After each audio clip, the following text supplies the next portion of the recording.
তো কালো বিরত আমি চাঁদকে বলি তুমি সুন্দর নাও আমার মায়ের মতো গোলাপকে বলি তুমি মিষ্টি নাও আমার মায়ের মতো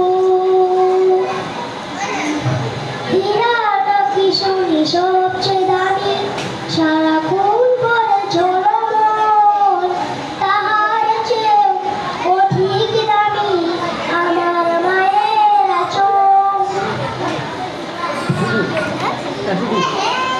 শিখলা নাকি মাশাআল্লাহ।